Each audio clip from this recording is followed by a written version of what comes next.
look what we have here. Time for another adventure! Please stand clear of the doors.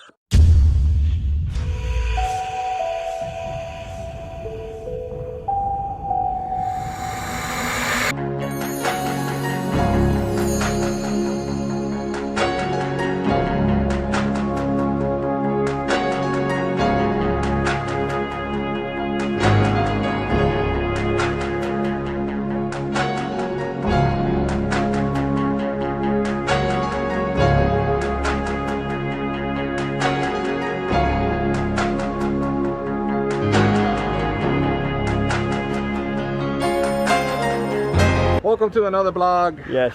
Your Paul here and Gonzo. Oh, sorry. I'm gonna take over today. You go ahead, just go ahead. We are at Epcot. There you go. You see that? You know what? Let's freak out. I don't know if you guys are aware of all the construction that's been going on in front of Epcot. I know everybody's more concerned with all the rides that are going in, but if you look at this, has anybody really stopped and looked at what they're doing here? They have an beginning front end section right here, which I presume will be the drop-off section of the tram that will be picking you up from the cars and bringing you over to the park. And then a curve around here, come back over here, and a pickup section for everyone wanting to get back to their cars. It's just going to be a straight shot, one section, visiting all the other sections. Very good idea. Plus it makes the park look a lot more open. The walls. The walls. The walls are everywhere. Ah!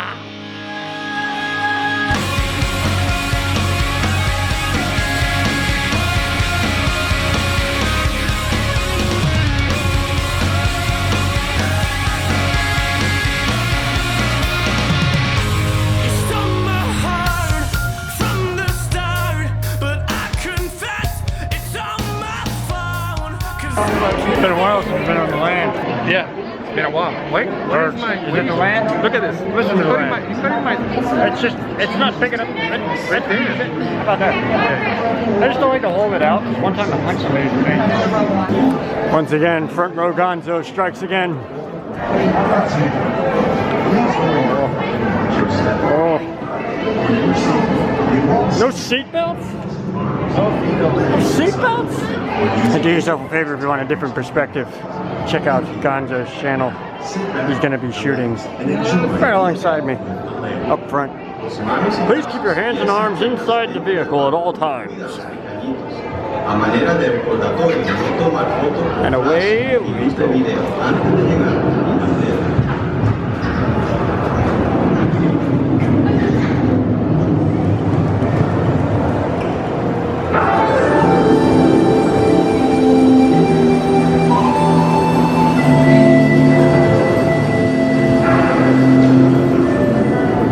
To a voyage of discovery and awareness of the richness and diversity and often surprising nature of living with the land. Our journey begins as dramatic and sudden changes are sweeping over the land. The approaching storm may seem violent and destructive to us, but to nature, it's a new beginning in the cycle of life.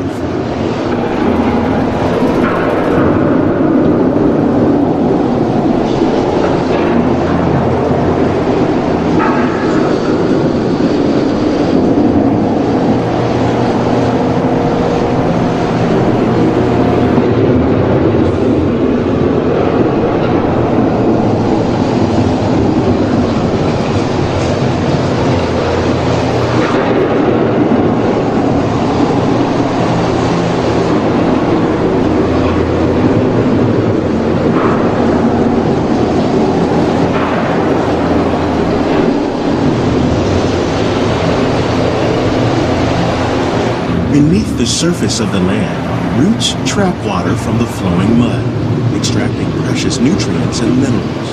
These elements, when combined with sunlight, create the diverse living systems of our planet.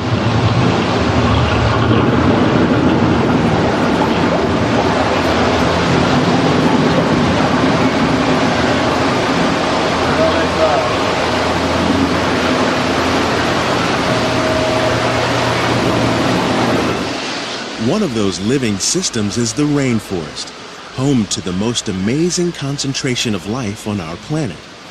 These dense and beautiful forests cover only a tiny portion of the Earth's surface, but they contain more than half of its plant and animal species.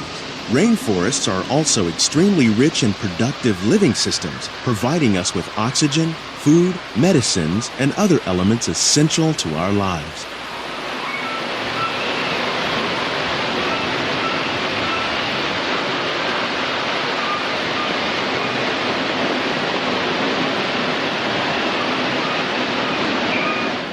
In the desert, nature has created a very different, but no less beautiful living system. And while this arid landscape may seem lifeless, it is very much alive. The plants and animals that have learned to survive in these harsh conditions make use of what little water they can find and avoid the scorching rays of the relentless sun.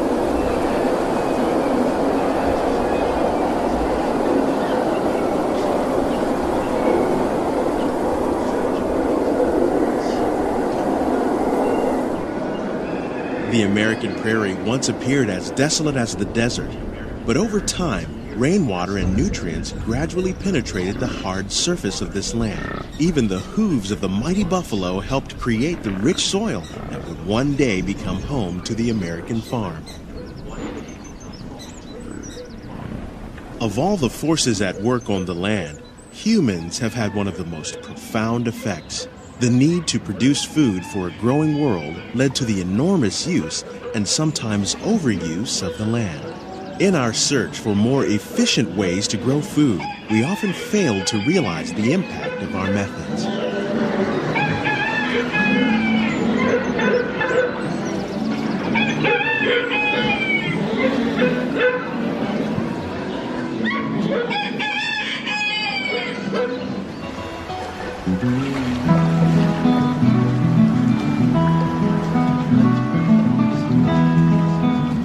Today, we're learning to live with the land, discovering better ways to grow food that will assure both human and environmental well-being.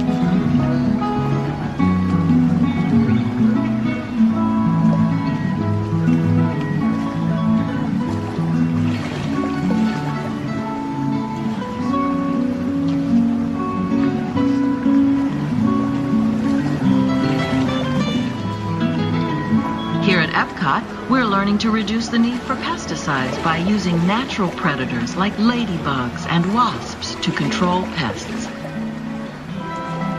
In Japan, we're learning that by adding composted leaves and other plant material to our soil, we can reduce the need for fertilizers. In farmlands across America, we're learning that by plowing under vegetation containing natural fertilizers, we can enrich the soil without the use of chemicals. In Saudi Arabia and Mexico, we're learning to produce food on desert seacoasts by developing and planting crops that thrive on salt water. Here at Epcot, we're learning to reduce the need for pesticides by using natural predators like ladybugs and wasps.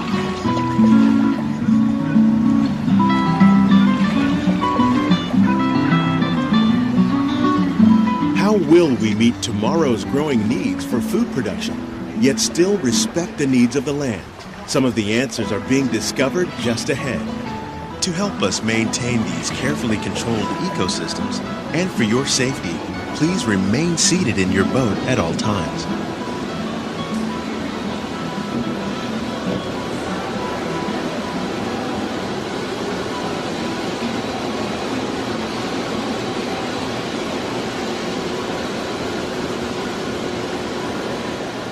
Welcome to our living laboratories, where scientists from Epcot and the U.S. Department of Agriculture are exploring innovative ways to produce bountiful harvests now and into the future. The tropics are home to the greatest diversity of plants on the planet. Many of these, like papaya, bananas, cacao, coffee, and rice, are well known around the world. These are just a few of the edible plants that have been an important source of nutrition for people living in the tropics. Many are rich in vitamins and minerals, while others are well adapted to growing in less than ideal conditions. Some, like the water lily, thrive in wet, swampy areas and waterways. All parts of this plant, even the flower petals, are edible. The starchy root of the plant has long been used to make flour for baking. One day, many of these lesser-known tropical plants may be as important as the bananas growing on both sides of the boat. More than 28 million tons of bananas are eaten annually, making it the most popular fruit in the world.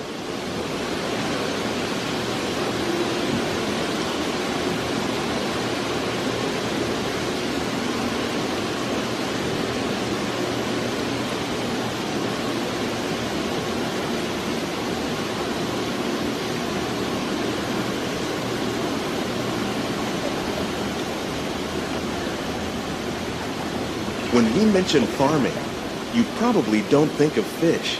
But fish farming, or aquaculture, accounts for nearly half of all the seafood consumed globally. Tilapia, bass, and catfish, like the ones you see here, are three of the more popular crops raised by fish farmers. The sustainable system we're using here recycles the water in the tanks. As a result, we're able to save millions of gallons each year.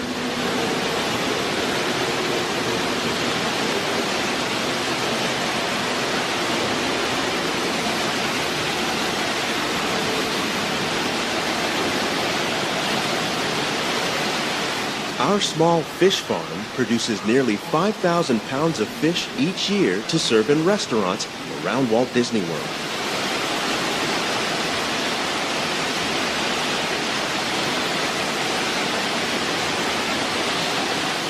Innovations like this one can play an important role in our efforts to produce bountiful harvests and still protect natural resources.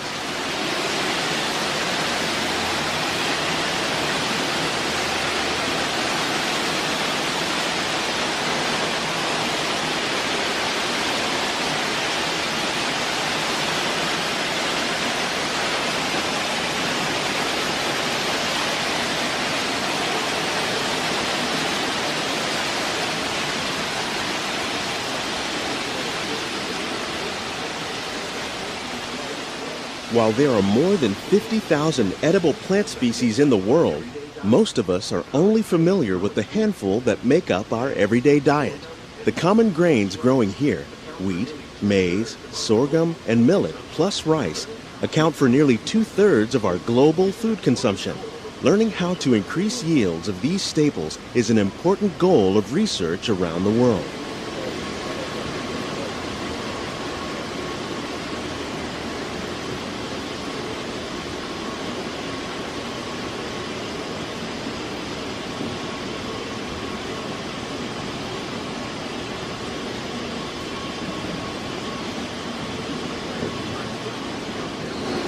These plants are definitely on their way up. Innovative growing techniques like these increase yields while more efficiently using resources like water, fertilizer, and pesticides. Another innovation at work here is our integrated pest management program.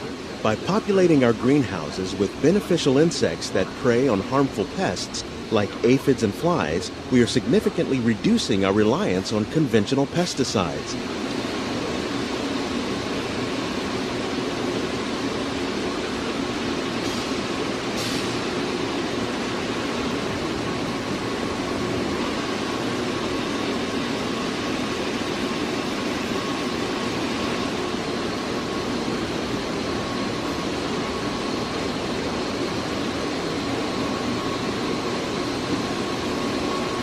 We're growing these crops using our nutrient film system.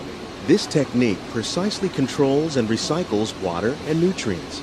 With it, we can produce over 27,000 heads of lettuce a year in this one small area.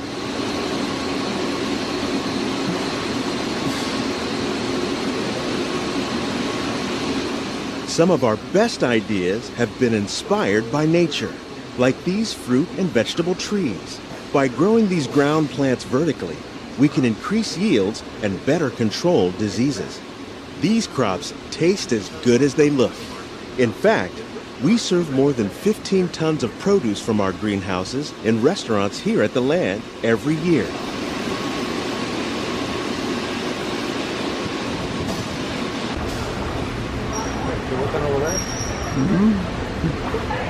Hi! I was telling him, he was over there, wasn't he? The future of agriculture may include She's a busy lady. ideas like this vertical growing system. Plants grown in this way use a fraction of the space required by traditional growing methods. That saves water and increases production.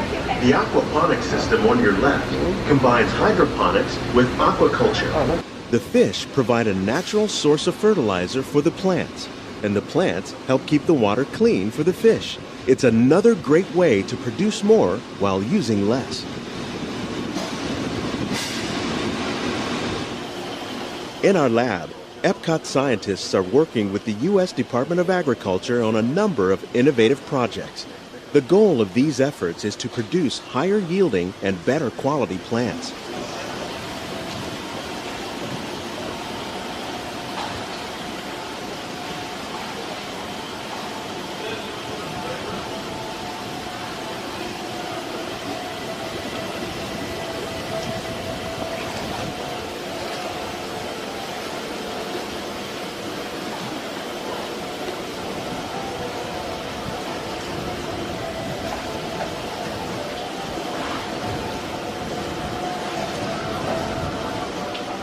These greenhouses represent just a fraction of the work being done worldwide to produce bountiful harvests for our growing population. Scientists, farmers, and even backyard gardeners are doing their part to improve the quantity and quality of foods that we all rely upon.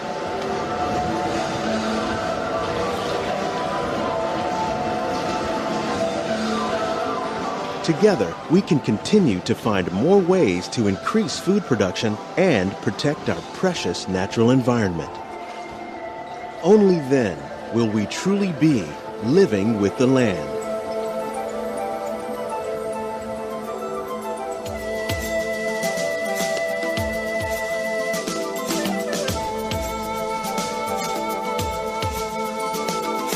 On behalf of Walt Disney World, we hope you've enjoyed this unique journey through our living laboratories. If you'd like a closer look, then check out the Behind the Seeds walking tour. It's a chance for the whole family to get up close and personal with the plants and growing techniques in our laboratories.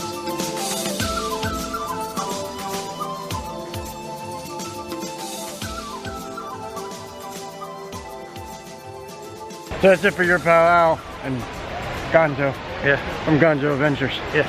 If you like this, remember to hit the like button. Hit subscribe if you're new. That was a very good, peaceful ride. What? Along the, the land. Oh, yeah, it was good. Living with the land. It was excellent. It was. I interrupted a couple of times, but it was good. It was good, though. Yeah. No, they didn't even hear it. I put music. Oh, okay. Yeah. Fair enough. No, we're squared away, folks. We know what we're doing here. We're professionals. Yeah. Kind of. Until next time, remember, life is what you make of it, so make it a good one, and I will see you real soon.